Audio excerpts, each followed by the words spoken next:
चलिए हम पहले बात कर लेते हैं डब्ल्यूबीसी की। डब्ल्यूबीसी यानी व्हाइट ब्लड सेल। आज हम पढ़ेंगे व्हाइट ब्लड सेल के बारे में। इसकी पिछली वीडियो में हमने आपको आरबीसी के बारे में बता दिया था, रेड ब्लड सेल के बारे में, और यहाँ पे हम जानेंगे व्हाइट ब्लड सेल क्या होता है। रेड ब्लड सेल हमारे एचबी के कारण लाल होता था, यहाँ पे व्हाइट ब्लड सेल में एचबी नहीं होता है, इसी वजह से ये व्हाइट होते हैं।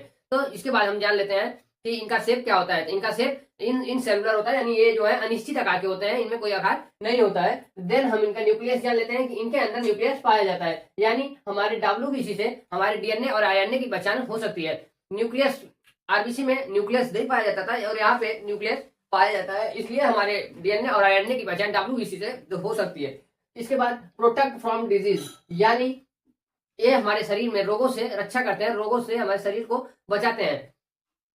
एक एडल्ट ह्यूमन के अंदर डब्ल्यूबीसी 5 to 9,000, यानी कहीं कहीं आप रिपोर्ट में देखेंगे तो 10,000 से 11,000 भी लिखा होता है, लेकिन यहाँ पे हम आपको बोल रहे हैं कि 5 से 9,000 होता है एडल्ट ह्यूमन के अंदर। एक 9,000 पर क्यूबिक एमएम होता है। इसके बाद अगर आपका डब्ल्यूबीसी लो काउंट हो जाए, अगर आपका डब्ल्यूबीसी आपके शरीर के अंदर जो डब्ल्यूबीसी है अगर वो लो हो जाए, आप कभी अगर डब्ल्यूबीसी चेक कराइए तो अगर आपका डब्ल्यूबीसी लो हो जाए तो आपको ल्यूकेमिया नामक डिजीज हो सकता है, ल्यूकेमिया नामक बीमारी आपको हो सकती है। अगर आपका डब्ल्यूबीसी हाई हो जाए तो आपको ल्यूकोसाइट्स हो सकता है। तो डब्ल्यूबीसी हमारे शरीर को रक्षा करता है। अच्छा, डब्ल्यूबीसी जब आप सीबीसी टेस्ट कराएंगे तो उसमें डब्ल्यूबीसी के टाइप्स होते हैं। डब्ल्यूबीसी के कौन कौन से टाइप्स होते हैं इसको भी हम देख लेते हैं। हम पढ़ लेते हैं डब्ल्यूबीसी के टाइप्स। हमने स्ट्रक्चर ऑफ डब्ल्यूबीसी को देख लिया, इसके बाद हम डब्ल्यूबीसी के टाइप्स पढ़ लेते हैं। जब भी आप सीबीसी रिपोर्ट कराने जाएंगे वहां पे डब्ल्यूबीसी के कुछ टाइप्स दिए रहते हैं, तो वहां पे आप देख के जान सकते हैं कि आपको कौन सा इन्फेक्शन है या नहीं है। तो फर्स्ट हम जानते हैं डब्ल्यूबीसी के कौन कौन से टाइप होते हैं। यहाँ पे आपको फिगर चलता हुआ दिखाई दे रहा होगा। तो फर्स्ट फिगर में आप लिखा है ग्रेनुलोसाइट और अग्रेनुलोसाइट। तो फर्स्ट हम ग्रेनुलोसाइट्स को देखते हैं क्या होता है। ग्रेनुलोसाइट्स आप ऐसे समझिए कि हमारे यहाँ जो पुलिस लोग होते हैं उनके हाथ में देखेंगे एक छड़ी होता है, एक प्लास्टिक का डंडा होता है जिससे वो बदमाशों को सही करते हैं।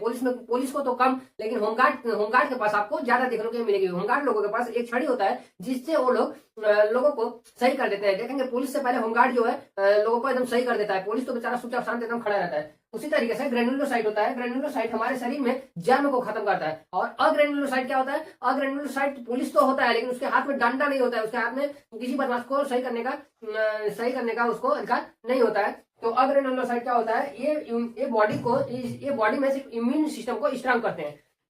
यानी ग्रेनुलोसाइट क्या करते हैं? ग्रेनुलोसाइट हमारे बॉडी में जर्म को खत्म करते हैं, जितने भी सारे जर्म्स होते हैं उसको खत्म करते हैं। और अग्रेनुलोसाइट क्या करते हैं? ये हमारे बॉडी में इम्यून सिस्टम को स्ट्रांग करते हैं। चलिए हम देख लेते हैं कि अग्रेनुलोसाइट क्या होते हैं। तो हमने यहाँ पे लिख दिया अग्रेनुलोसाइट में आपका एंटीबॉडी, लिम्फोसाइट और मोनोसाइट आएंगे, और यही सबसे मेन है। एंटीबॉडी, लिम्फोसाइट और मोनोसाइट, यही 3 मेन है। बाकी ये अग्रेनुलोसाइट का विशेष काम नहीं है यहाँ पे। तो पहले हम एंटीबॉडी को देखते हैं। एंटीबॉडी क्या होता है? ग्रेनुअल्स और अग्रेनुअल्स समझ में आ गए। इसके बाद हम देख लेते हैं कि हमारे शरीर में जो वायरस, जो कीटाणु इंटर करते हैं उनसे रक्षा कौन करता है, इसके बारे में हम जान लेते हैं।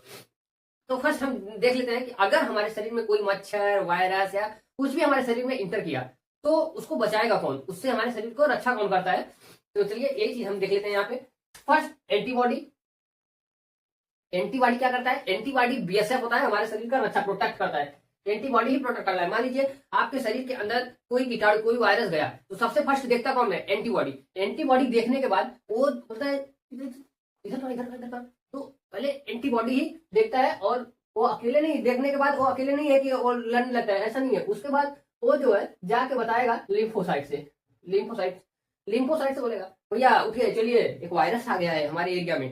तो लिम्फोसाइट जाएगा, बोलेगा कहाँ पे है भाई? तो लिम्फोसाइट जाएगा एकदम डॉन की तरह उधर। लिम्फोसाइट्स उस वायरस को, अगर लिम्फोसाइट मजबूत है तो मार के खत्म कर देगा। तो उसके बाद खत्म करने के बाद अभी तो मर गया, अब उसकी लाश को खाएगा कौन?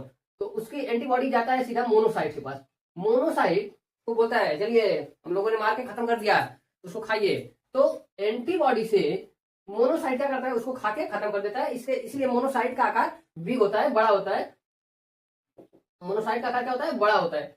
और लिम्फोसाइट का आकार क्या होता है? टी सेल के समान होता है।